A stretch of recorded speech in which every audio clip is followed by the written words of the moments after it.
Всем привет! Сегодня мы приехали на Мраморные горы. Это одно из самых необычных мест во Вьетнаме. Здесь есть пещеры, храмы, смотровые площадки с видом на океан. Сегодня я покажу, стоит ли сюда ехать и что вас здесь ждет. Мраморные горы – это одно из самых известных мест Дананги. 5 холмов из мрамора и известняка, каждый назван в честь одного из 5 элементов – вода, дерево, огонь, металл и земля. На входе мы идем в кассу. Вход в Мраморные горы стоит 40 тысяч донгов. Это примерно $1,5 или около 130 рублей. Довольно демократично. Вот мы поднимаемся над Хэйсон, горы воды. Это самая большая и самая посещаемая часть комплекса. Можно идти по ступеням, а можно подняться на лифте. С каждой минутой становится тише, прохладнее и как будто отрываешься от города. Перед первым храмом стоит большая статуя Будды, около 10 метров в высоту. Вообще для вьетнамских храмов такие статуи – это не просто украшение, это символ защиты и спокойствия. И здесь она как будто встречает всех, кто поднимается наверх.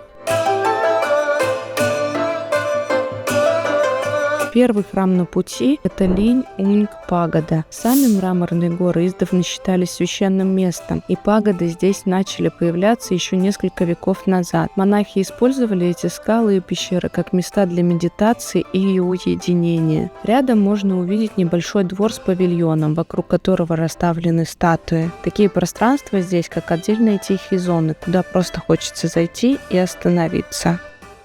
Мы сейчас находимся в храме. В нем расположены 3 статуи Будды, так же, как в предыдущем нашем видео на полуострове Сон-Тра. Кто не видел, обязательно посмотрите, ссылка есть под этим видео.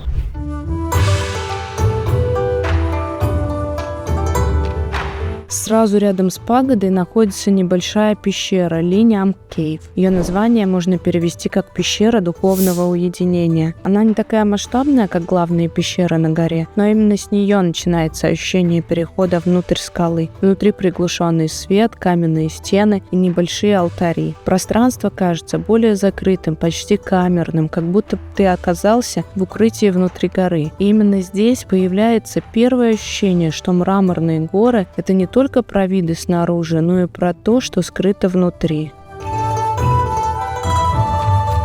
Вот ради этого сюда точно стоит приехать. Это пещеры, они огромные. Внутри прохладно, много храмов, очень необычная атмосфера, немного мистично, совсем другой мир.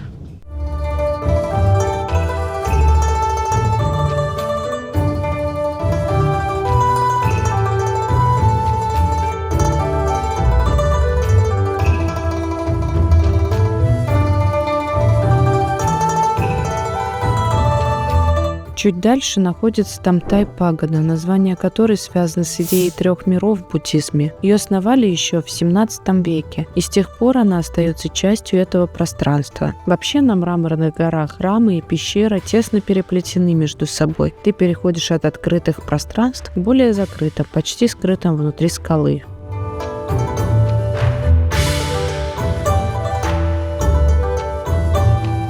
По пути встречаются небольшие зоны отдыха, продают воду, соки, кокосы. Кокос стоит около $1, а вода примерно вдвое дешевле. И в какой-то момент ловишь себя на том, что просто хочется остановиться, сесть в тени, взять кокос или свежевыжатый сок и пару минут никуда не спешить.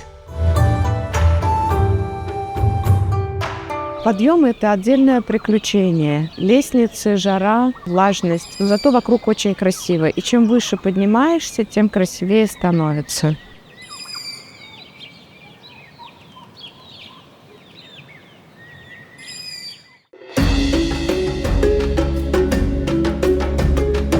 Есть здесь и пещера Вантон Кейв. Ее название можно перевести как «пещера, ведущая к небу». Это не просто пещера, а настоящий путь через скалу. Местами приходится буквально пролезать, подниматься по узким проходам и искать, куда идти дальше. Зато наверху один из самых интересных выходов на смотровую площадку, и открывается вид на Дананг и побережье, ради которого точно стоило сюда подниматься.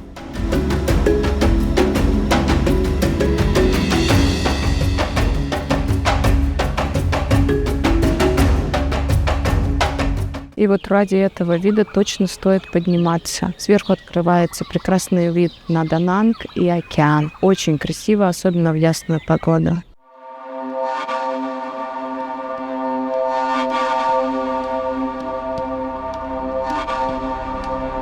В одну из пагод на Мраморных горах мы попали в момент молитвы. Монах играл на поющей чаше, и звук разносился по всему пространству. И в такие моменты понимаешь, что это место не про туристические точки, а про то, что здесь происходит каждый день.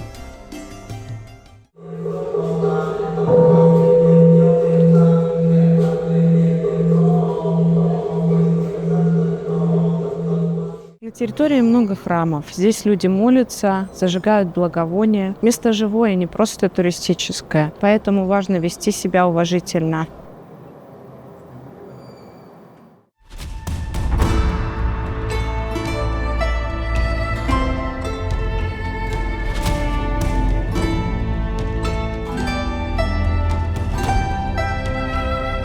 Пожалуй, самое впечатляющее место здесь – пещера мистической пустоты. Эта пещера сформировалась естественным образом внутри Мраморной горы, и изначально это было просто природное пространство. Говорят, что эти места связаны с духами гор и водой, и что в пещерах можно было найти состояние особой ясности. Поэтому сюда и приходили для практики. Свет попадает внутрь через отверстия в потолке, и в какой-то момент пещера выглядит не как замкнутое пространство, а как открытый зал под небом. Внутри стоят алтари, статуи, и иногда можно увидеть монахов во время молитвы. Мы как раз застали момент, когда здесь был монах. И все это, свет сверху, камень, звук шагов и тишина, создает ощущение, что ты находишься где-то между природой и чем-то очень древним. И, наверное, это место лучше всего объясняет Мраморные горы. Это не просто маршрут по пещерам и храмам. Это пространство, где все время меняется ощущение реальности.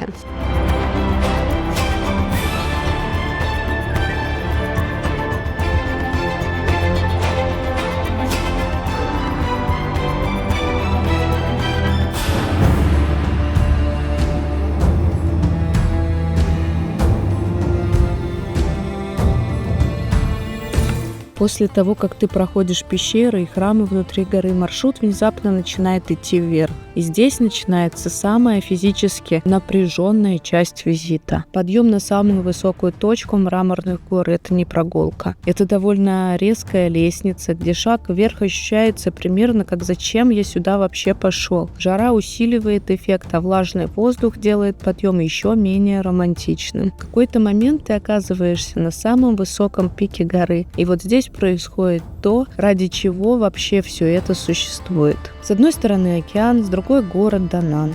Между ними плотная застройка дороги, мосты и бесконечный ритм города, а вокруг другие Мраморные горы, которые отсюда выглядят уже не как отдельные холмы, а как единый каменный массив, выросший прямо из равнины.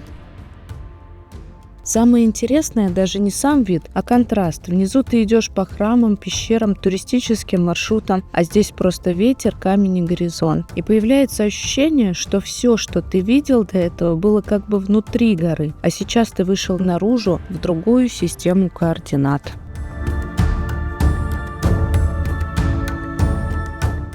Подводим итоги. Вся прогулка у нас заняла где-то 3-4 часа. Стоит ли сюда ехать? Однозначно да, если вы хотите увидеть что-то необычное и интересное. Это не просто точка на карте, это реально интересное место. Ну и одевать удобную, комфортную обувь, потому что очень много крутых подъемов, камни, которые скользкие. В некоторых местах приходится даже выбираться из пещеры по этим камням, поэтому лучше кроссовки, либо сандалии, предназначенные именно для таких прогулок. Если вам понравилось это видео, не забудьте поставить лайк и подписаться. Впереди еще много разных локаций, интересных путешествий. Оставайтесь с нами!